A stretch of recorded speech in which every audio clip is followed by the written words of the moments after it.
Bonjour à toutes et à tous. Cette vidéo n'a pas la prétention d'expliquer comment construire un bassin paysager, mais de partager une technique simple et économique afin de stocker l'eau de pluie provenant des toitures tout au long de l'année. Le principe est de récupérer l'eau au moment où elle tombe en grande quantité et de la redistribuer à la nature sous forme d'arrosage en cas de besoin. Cela fait une vingtaine d'années que j'utilise un tel système et cela me permet dans le cas d'un jardin familial d'arroser sans utiliser l'eau potable du réseau. De plus, la construction est simple et n'est pas très coûteuse. Pour affronter les futures sécheresses, une solution est de prévoir en faisant des réserves au moment où les pluies sont importantes.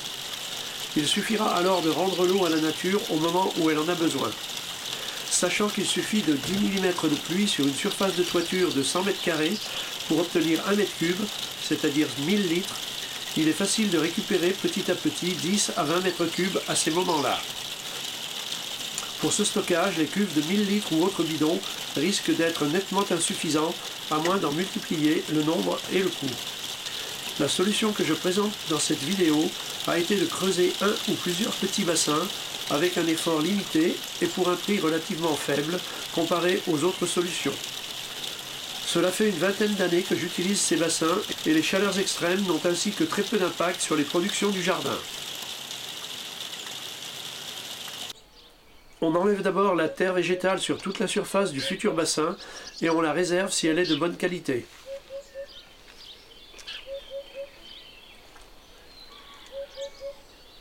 Ensuite, on creuse pour enlever une seconde couche de terre que l'on mettra tout autour du bassin sous forme de butte.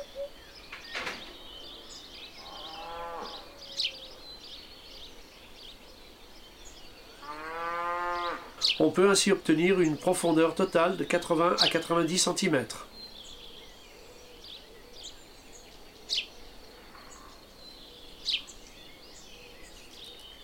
On installe alors la bâche dans le fond et sur les bords du bassin en prévoyant un débordement de 20 à 40 cm.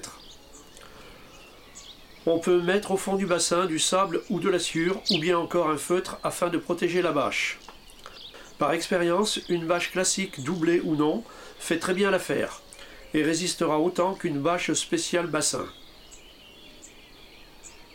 On voit ici le résultat au bout d'une dizaine d'années. À l'époque, la bâche avait été doublée. Aucun problème de fuite, mais avec les années, les bords se sont abîmés et ça n'était pas très joli.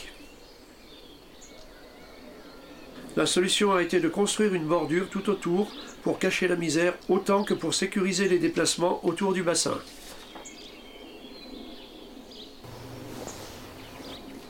Des chevrons non traités, posés de niveau et assemblés par encoche ont servi à l'encadrement.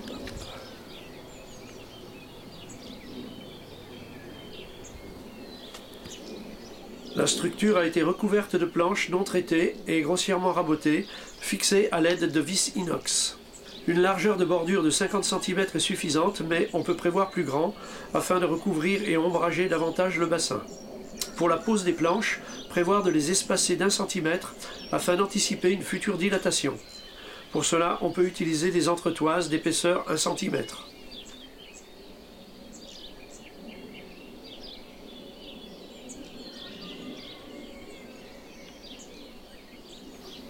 Dans ce bassin, des branches de saule ont été immergées afin de procurer des abris à d'éventuels occupants. Par la suite, pour éviter les moustiques, quelques gardons ont été introduits et une pompe à air d'aquarium permet d'oxygéner l'eau, assurant ainsi la survie des poissons lorsque la température est trop élevée. Et malgré son côté artificiel, on peut voir que ce nouveau point d'eau a rapidement été adopté. Bye bye! Merci de votre passage et à bientôt pour d'autres vidéos.